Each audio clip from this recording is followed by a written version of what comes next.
How would I use assessments and feedback in my own classroom? You know, as a teacher, I would use assessments and feedback in my classroom more as a support tool for learning. I think, having assessments, whether they're formative, summative, criterion, or any other assessments in general, when you embed them into day-to-day activities, I think that's what makes a good classroom. When students have, clear understanding of what they're learning as well as the standards that they're working towards, they will most likely succeed because they have a goal to work towards. Um, I would also use, assessments as a way to establish where students are and learning, like what they already know, what they don't know, what they understand, things like that. Because at the end of the day, you need to have a baseline of where students are, and what weaknesses you can work on, what strength that you can work on, things like that. It's important to have. Um, the type of assessments that I would personally give out in my class would be more observational based rather than rubrics. I understand that rubrics is a necessary part of, of assessments, but it shouldn't be the only way we really gauge our students. You know, when they're important, like in certain things we do, like if you were giving me like short essays or something, or maybe like a reflective journal, I think rubrics there will be more useful because you can pinpoint certain aspects of writing that you can help students with. However, that shouldn't be the sole way we grade things because then we start to ignore.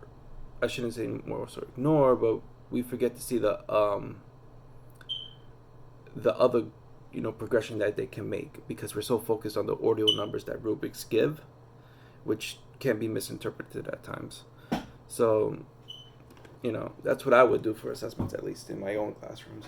And in terms of feedback, I think giving students specific and clear feedback really helps them understand and evaluate what they have done to meet any criteria that was set for them, and and what they need to do next, and really what to work on. Students, in my classroom, I would personally give feedback that's more reflective, and encouraging, and have them be more confident in assessing their own progress. I think that's the type of feedback that I would give.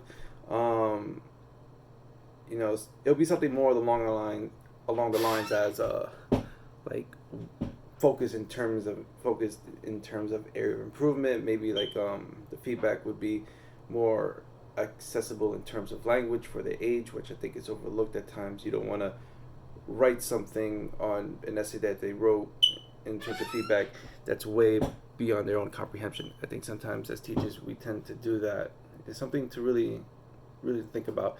The type of feedback that I would give would be more supportive tone and really challenging to encourage them to think more deeply.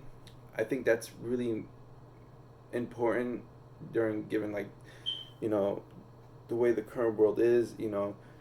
Where students are becoming even more responsible and involved in their own learning because everything's online now, which is the most prominent way that school is, and probably for the foreseeable future. So I think you the type of feedback that I would give my classroom, whether it's going to be virtual or even in house or even in my own classroom, would probably be more